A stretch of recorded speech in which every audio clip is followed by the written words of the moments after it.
I saw this Jay-Z interview that he did with Kevin Hart, and he said something really interesting. He said, things don't happen to you, they happen for you in terms of the universe.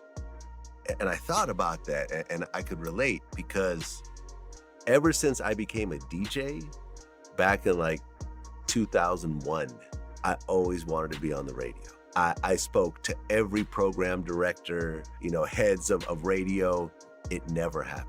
No matter how hot I was at the time, whether I was the hottest mixtape DJ or the hottest YouTube channel, it never went anywhere because they were like, we don't do long form stuff. But because it never happened, I focused all my energy on my own company.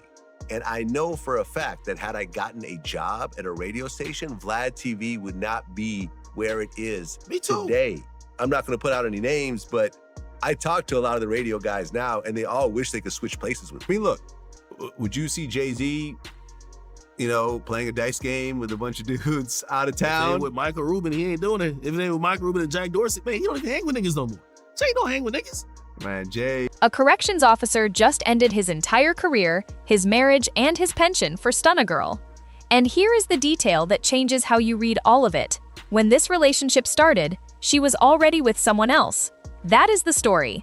And once you understand the full picture of what happened, who gave up what, and what everyone walked away with, and it raises a question that does not have a comfortable answer. Was any of this worth it? First, who is Stun a Girl? For people who do not know her, she is a rapper out of Sacramento, California, who started building a following through her raw, unapologetic style and a strong regional fan base. She gained wider attention with tracks that showcased her personality, direct, bold, and unfiltered. She had a presence online that people connected with, and she was building momentum in the independent rap world before this story became the thing most people outside Sacramento know her name from. She is also someone who, by her own account, has always moved by her own rules and never really cared what the public thought about her personal choices. Now here is what was happening in her personal life before the prison situation started. She was in a relationship, not casually seeing someone, actually with somebody. And that is the piece of context the story cannot function without, because it means that whatever connection developed between her and this corrections officer was not simply a woman in custody finding unexpected support. It was a woman who already had a life and a relationship on the outside, choosing to cultivate something else entirely while she was incarcerated. That complication matters because it tells you something about who was driving this situation and who was operating with full information versus who may have been missing critical context. The corrections officer, his name has not been widely reported, and out of fairness to his family, we are not going to put it everywhere, was working at the facility where Stun a Girl was being held. He had a career, a wife, presumably a pension building year by year, and the kind of stable employment that people spend years working toward in corrections work. It is not glamorous. It is difficult, often thankless, and it comes with strict rules for good reason. The power differential between an officer and an incarcerated person is significant enough that the regulations around personal relationships exist to protect everyone involved. He crossed those lines anyway. What we know about how the relationship developed is that contact was made, it deepened beyond professional boundaries, and at some point it became something that could no longer be hidden or explained away. When you are a corrections officer having any kind of personal relationship with someone in your custody, you are not just bending a rule. You are committing a crime in most jurisdictions. You are violating the ethical foundation of the job.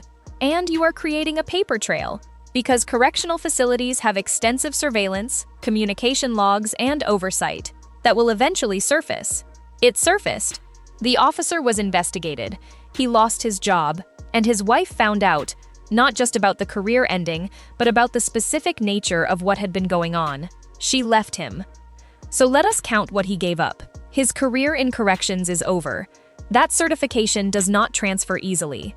The years he spent building toward that pension are now compromised depending on how far along he was and how the termination was handled. He is potentially facing criminal exposure depending on the specific laws in his jurisdiction around officer misconduct with incarcerated individuals.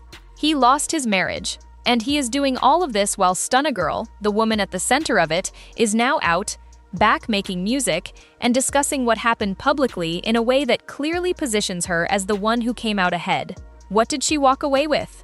She walked away with her freedom, which she was going to get regardless. She walked away with a story that significantly boosted her name recognition beyond Sacramento. Before this situation, most people outside of her core fanbase would not have immediately recognized Stunna Girl. After this situation, she is a talking point across the internet, across YouTube commentary channels, across social media, in a way that independent artists spend years and real money trying to achieve. Whether that attention translates into lasting commercial success depends on what she does with it, but the awareness is undeniably there now. She also kept her relationship on the outside intact, or at minimum, maintained the option of returning to it. The man she was already with presumably had no idea what was happening inside that facility. That is the part that created the sharpest reaction online. The public response split almost immediately along predictable lines. People who are firmly in Stunna Girl's corner make a few arguments. They point out that she was incarcerated, in a controlled environment, separated from her normal life, with limited agency over her daily existence.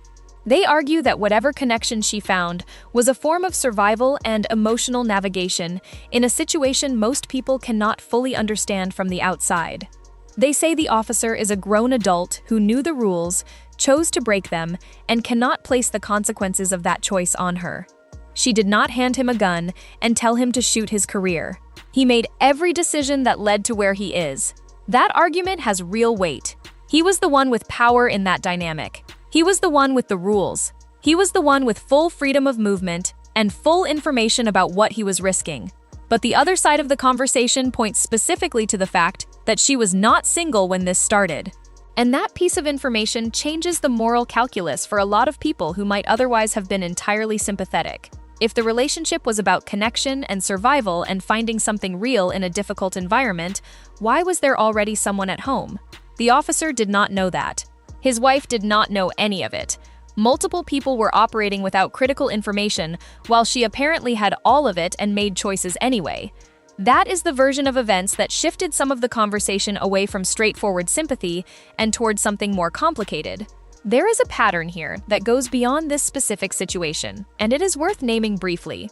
Prison relationships between officers and incarcerated individuals happen more often than institutions want to admit, and they almost always follow a version of the same structure. The officer believes the connection is unique, real, and mutual. The incarcerated person is navigating an environment where building relationships with people in positions of authority is one of the few ways to access comfort, resources, or protection. Neither of those things means the feelings are entirely fake. They can be real and still be structurally unequal. But the officer is almost always the one who pays the higher price when it becomes public, because they are the one who had the most to lose and still chose to proceed. This officer is living that reality right now. Stunna Girl is not expressing significant public regret about how this played out. She has talked about it in a way that reads as someone who is aware of the attention the story generates and is navigating that attention strategically. Whether she has private feelings about what the officer lost is something none of us can know. What is visible is that she seems to be moving forward with her life and her career without the weight of the situation slowing her down the way it has slowed him down. So the question that keeps coming up in every comment section and every discussion thread about this story is a simple one. Was it worth it? For Stunna Girl, she got through her sentence, her name got bigger, and she is back on the outside doing what she was doing before. She gave up nothing that she did not get back. For the officer, he gave up his career, his pension, his marriage, and his clean record. He will spend years dealing with consequences that she will not spend any time thinking about. People can argue about who carries moral responsibility for how this played out. They can argue about power dynamics and agency and what it means to make choices inside a correctional facility. Those are genuinely complicated conversations that do not have clean answers. But the math on who paid the price is not complicated at all. He paid for everything. She walked away. Do you think the officer deserves sympathy, or did he do this to himself? And do you think Stunna Girl handled this situation the way a real one would? Drop your thoughts in the comments. Subscribe for more stories like this one told the way they actually need to be told.